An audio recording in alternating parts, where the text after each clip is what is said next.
వేదిక మీద ఉన్న వారికి, ఇక్కడికి వచ్చిన వాళ్ళందరికీ, నా ఫ్యాన్స్కి అందరికీ. ఫస్ట్ ఎవరితో స్టార్ట్ చేయాలి? శ్రీను గారితో స్టార్ట్ చేయాలి, కానీ శ్రీను గారి గురించి చాలా చెప్పాలి. ఇంద్రా మాటలు మర్చిపోతాను. ఫస్ట్ ఈ సినిమాకి పనిచేసిన ప్రతి టెక్నీషియన్కి, ఎందుకంటే కొన్ని ప్లేసెస్లో చేసాం, వెరీ వెరీ రిస్కీ ప్లేసెస్. ఎందుకంటే మన ఆర్ట్ డిపార్ట్మెంట్ యూనిట్ కానివ్వండి, ఆల్ టెక్నీషియన్స్ చాలా కష్టపడ్డారు. వాళ్ళందరికీ థ్యాంక్స్ చెప్తున్నాను. ఎందుకంటే ఈరోజు సినిమా ఇంత బాగా అవుట్పుట్ బయటకు వచ్చిందంటే all there hard work. Screen మేము కనిపిస్తాం, కానీ వాళ్ళు బ్యాక్ ఎంత వర్క్ చేశారు నాకు తెలుసు. Thank you for all every one.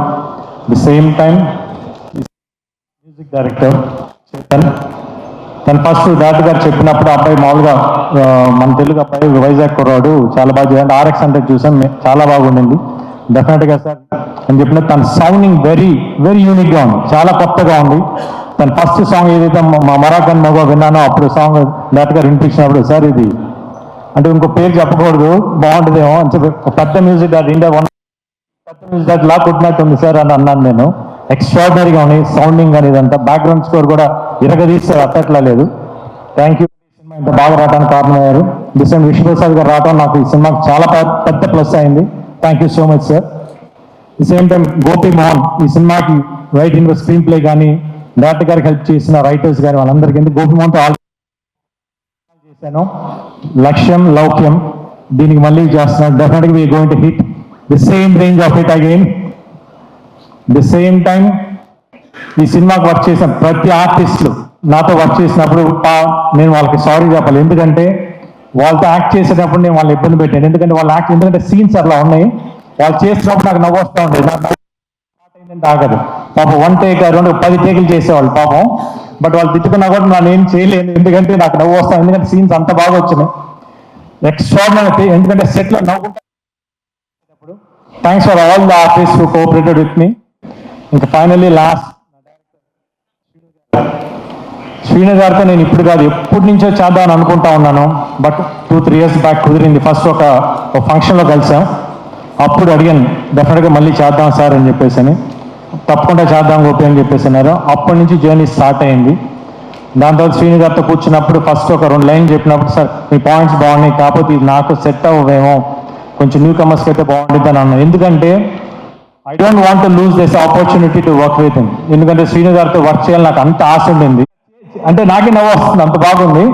ఇంకోసారి సార్ ఇంకో 4 సార్లు చేయి చూపించాను. యాజ్ ఇట్ ఈస్ ఆయన కాపీ కొట్టేశాను, ఎందుకంటే అంత బాగా పర్ఫార్మ్ చేస్తారు. ఎందుకంటే ఆయన timing is very unique timing. ఆ పాజెస్ కానివ్వండి, మాట చెప్పి అంటాం, ఎక్స్ట్రాడినరీగా ఉంటాయి. ఎందుకంటే ఆయన జర్నీ నేను అంత బాగా ఎంజాయ్ చేశాను. అంటే ఒక పర్సనల్గా అంటే డైరెక్టర్ బాగా పక్కన పెట్టి ఒక బ్రదర్గా ఫీల్ అయ్యాను. Extraordinary person. అంటే ఒక ఆర్టిస్ట్ని ఎంత కంఫర్ట్ జోన్లోకి తీసుకురావాలి, తీసుకొచ్చి తనకు కావాల్సిన అంత పర్ఫెక్ట్గా తీసుకుంటారు. Thank you so much sir. డెఫినెట్గా నేను చాలా సినిమాలు చేశాను, ఇంత కంఫర్ట్ నేను ఎక్కడ చూడలేదు. చూశాను, బట్ స్టిల్ మీ దగ్గర చాలా ఎక్కువ కంఫర్ట్ అయ్యాను. At the same time very unique person అండి ఆయన. బేసిక్లీ అంటే సెట్లో నేను ఏ రోజైతే ఆయనతో ఫస్ట్ డే కూర్చున్నాను, ఈ రోజు దాకా నిన్న నైట్ దాకా కంటిన్యూస్గా సినిమా మీద వర్క్ చేస్తున్నారు. Not even a single minute divert అవ్వలేదు. అంటే ఇట్లా అంటే ఉంటారు డైరెక్టర్స్, బట్ ఇట్లాంటి డైరెక్టర్స్ నేను ఎందుకు ఇన్ని రోజులు చేయలేదని నేను చాలా రోజులు బాధపడ్డాను. బట్ ఇప్పుడు నాకు ఈ ఆపర్చునిటీ వచ్చింది. డెఫినెట్గా చెప్తున్నాను, ఈరోజు ఈ సినిమా రేపు Dasara October 11th Sreenu Vaitla garu is back with a bang. Thank you so much. Thank you Gopichand garu, thank you so much. And మిమ్మల్ని వేదిక మీద ఉండవలసిందిగా రిక్వెస్ట్ చేస్తున్నాను. Gopichand garu die hard fans, so Gopi గారికి చిన్న ఫెలిసినేషన్.